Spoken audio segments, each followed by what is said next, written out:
네, 2024년 8월 11일 이정훈입니다.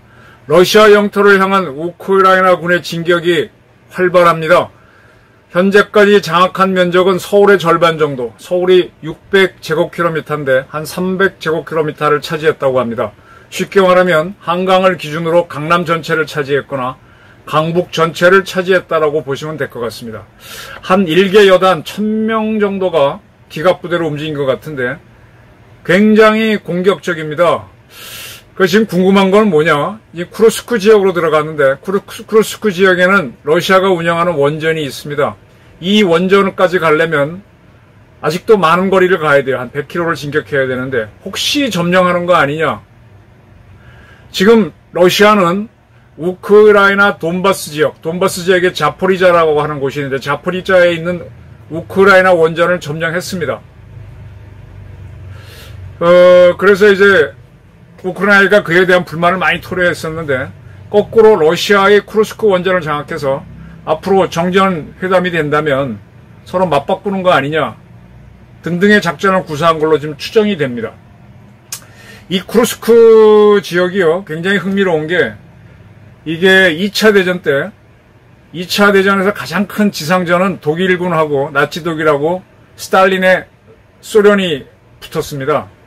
먼저 이제 두 나라는 불가침 조약을 맺었었죠. 서로 싸우지 않는다고. 그러면서 서로 싸우지 않는다는 약속을 맺어놓고 폴란드를 나눠 갖자라고 해서 1938년 먼저 나치가 폴란드를 쳐들어가니까 7월 달인가요? 며칠 있다가 소련도 폴란드를 쳐들어가서 둘이 폴란드를 싹 나눠 먹고 그 다음에 이제 방향을 돌려서 프랑스를 치고 하면서 2차 대전이 본격적으로 커지는 거죠. 39년, 40년 그렇게 지나고 나서 그 다음에 이제 바로바로싸 작전이란 계획으로 독일이 소련을 공격합니다. 들어가서 굉장히 밀어붙여갖고 이제 크게 승리를 하고 스탈린그라드 전투에서 굉장히 고전을 하죠. 거기가 이제 굉장히 추위까지 오니까 독일군이 거길 점령하지 못하고 물러나면서 이제 그래도 소강 상태였는데 1943년 봄철일 겁니다 아마. 이 쿠르스크 지역이 대평원이에요. 그때가 이제 날이 풀리면은 거기가 얼음이 녹으면서 거기가 뻘처럼 됩니다. 거기에서 독일의 기갑부대하고 독일이 이제 글로 다시 진공을 하는데 소련이 총력을 당해서 기갑부대를 붙이면서 역사상 최대의 기갑 전투, 탱크 전투가 벌어지죠. 그때 큰 역할을 했던 게 그 뻘지대의 그 진흙입니다. 여기 빠지고 난리치고 결론은 뭐냐? 소련군이 여기서 이깁니다. 스탈린그라드 방어전에서 이긴 다음에 소강 상태에 있다가 쿠르스크 지역으로 다시 침공을 했는데 이거를 총력을 다하는 기갑전 끝에 소련이 막아냄으로 인해서 그 다음부터는 독일이 밀리기 시작하죠. 43년, 44년, 그다음에 45년 밀리면서 항복을 하는 겁니다. 44년에 밀렸을 때는 그때는 영국에 있던 미영 연합군이 노르망디에 상륙하면서 프랑스를 수복하고 계속 독일로 들어오죠. 44년부터는 동서로 압박을 받으면서 무너집니다. 그래서 쿠르스크라는 곳이 굉장히 그 역사상에서 중요한 곳인데 이 쿠르스크 지역으로 과거 독일군이 그랬던 것처럼 우크라이나 기갑부대가 진격을 했습니다. 굉장히 빠르게 진격을 해서 점령지역을 넓혀가고 있는데 그쪽에 있는 쿠르스크 원전을 점령할 것이냐가 지금 관심거리입니다. 이 쿠르스크 전투는 소련 역사에서 러시아 역사에서 매우 중요해서 과거 소련 시절에 이 쿠르스크란 이름을 붙인 원자력 잠수함을 운영했었어요. 근데 이 쿠르스크 잠수함이 북해선과 가라앉았죠. 그게 큰 세계적인 사고였습니다. 그 승조원 전원이 다 죽었죠. 저는 그렇게 알고 있어요. 그 배를 건져 올리지도 못했고 원인은 뭐가 안에서 뭐가 터진 거겠죠. 그때 바다에 이제 원자력 잠수함은 그 안에 이제 90% 농축이 된 핵연료가 있습니다. 농축된 우라늄. 그게 뭐가 터지면은 또 터지지 않더라도 오랫동안 바닷물에 가라앉아 있으면 부식이 돼서 그게 흘러나올 수 있겠죠. 오염이 될 수 있는데 사실은 이 방사능 물질은 물속에 들어가면요 물 수면으로는 방사능을 내보내지 못합니다. 한 6m 깊이만 들어가면은 인간은 전혀 피해를 입지 않습니다. 그래서 사용 후 해결료를 다 물에 담궈 놓거든요. 제가 이런 얘기를 드리는 거는 대한민국에서 조금만 뭐가 나오면 발발거리는 반핵단체들이 쿠르스크함이 침몰했을 때는 입도 뻥끗 안 했다는 얘기를 드리기 위해서요. 물론 쿠르스크함이 저 몇백 미터 해저에 가라앉았으면 거의 피해는 제로에 수렴합니다. 그건 없지만, 피해는 없지만, 대한민국에서 아무것도 아닌 것 같고 이렇게 떠들던 양이원영 같은 이 반핵분자들은 쿠르스크함 사건에서는 입도 뻥끗 안 했다는 걸 얘기하는 거예요. 대한민국이 뭐 하면 떠들고 북한이 핵실험해도 소련에서 원자력 잠수함이 침몰해도 입도 뻥끗 안 합니다. 상당히 편파적이라는 걸 고발하기 위해서 얘기를 꺼낸 거고요. 자, 지금 이렇게 이제 우크라이나가 진격을 하게 된 데는 지난 5월부를 기점으로 해서 미국과 유럽 국가들이 이제 많은 무기를 줬죠. 근데 그 무기를 주면서 그때까지는 이 무기를 러시아가 점령한 우크라이나 땅에 있는 러시아군을 공격하는 데만 써야 된다라고 제한을 걸었었어요. 그러니까 러시아는 어떻게 합니까? 원래 우크라이나 땅에 들어와 있는 러시아군을 공격하는 걸로 하려니까 미사일만 쏠 수 있고 드론만 쓰죠. 그래서 이제 미국이나 다른 나라가 준 좋은 탱크를 갖고 진격을 했더니 러시아군이 거기다가 그 지역 앞에다가 쫙 살포지뢰를 뿌렸어요. 살포지뢰는 이렇게 대포로 쾅 쏘면은 수백 발의 지뢰가 막 흩어지는 겁니다. 떨어져요. 떨어질 때 안 터져요. 그리고 어디 처박혔는지도 몰라. 그리고 나서 이 적군이 들어올 때 탁 밟으면 따다닥 터지는 거예요. 이 살포지뢰를 통과하지 못해가지고 자국을 점령한 러시아군을 때리지 못했습니다. 러시아는 우크라이나의 약점, 즉 우크라이나의 지역을 점령한 러시아군만 때리게 한 거를 알았기 때문에 거기만 방어를 강화했는데 그걸 뚫으려면은 러시아가 방어선을 치지 않은 다른 국경 지역으로 해서 러시아를 쳐들어가면 제일 좋은 건데 그거를 지난 5월 말에 미국과 나토가 풀어주면서 공격이 성사된 겁니다. 그리고 이제 미국과 나토 국가들이 F-16을 제공했죠.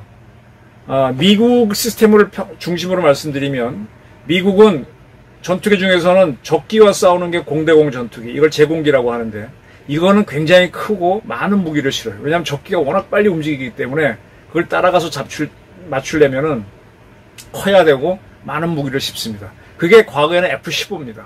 그 다음에 그 F-15는 엔진 2개를 다는데 그 F-15에 다는 엔진 1개만 단 게 F-16, 작은 전투기죠. 요거는 F-15가 적기를 잡아주면 그 공간으로 들어가서 지상에 있는 표적을 때립니다. 물론 적기와도 싸우죠. 적기와 싸울 때는 이제 비행기가 작으니까 오래 싸우진 못하죠. 공대지가 주력이고 공대공은 부차적입니다. 어쨌든 이런 거를 전폭기라 그래요. 이런 개념으로 운영을 합니다. 제가 이 얘기를 말씀드리는 건 근데 한참 세월이 지나면 F-15도 이 전폭기로 써요. 그렇게 되면은 성능 좋은 비행기니까 더 큰 비행기에 더 많은 무기를 달죠. 그래서 지상 표적을 때릴 수도 있습니다. 그건 미국이 결정하기 나름인데 지금 미국이 F-16 나토 국가들이 줬다는 거는 왜 주느냐? 지금 미국은 F-15, F-16을 하이로우로 운영하다가 지금 스텔스 전투기로 F-22가 제공기입니다. 큰 전투기예요. 이거는 F-35 전투기에 1개 다른 엔진을 2개 달았다고 보시면 돼요. 똑같은 엔진은 아니지만 이걸로 적기를 잡아주면 스텔스인 F-35도 들어가서 지상을 다 때리는 겁니다. F-22도 스텔스고 미국이 이걸 갖추고 있습니다. 그리고 F-15, 16도 운영합니다. 유럽 국가들은 F-16급 전투기가 영국하고 독일에서 만든 게 타이푼입니다. F-16보다 신형이라고 하는데 타이푼은 F-15보다는 작은 전투기고 F-16급입니다. 그리고 프랑스가 라팔을 만들었어요. 라팔도 타이푼하고 비슷해도 F-16급 전투기입니다. 이제 그들은 라팔 타이푼이 있고 F-15는 유럽 국가는 없어요. F-35를 도입한 나라는 몇 나라 있고 F-22는 하나도 없고 어쨌든 간에 미국 기준으로 보게 되면은 F-16은 F-22 있고 F-35 있고 F-15 있고 F-16 있으니까 네 번째 비행기죠. 이런 걸 중고로 쓰던 거를 준 거예요.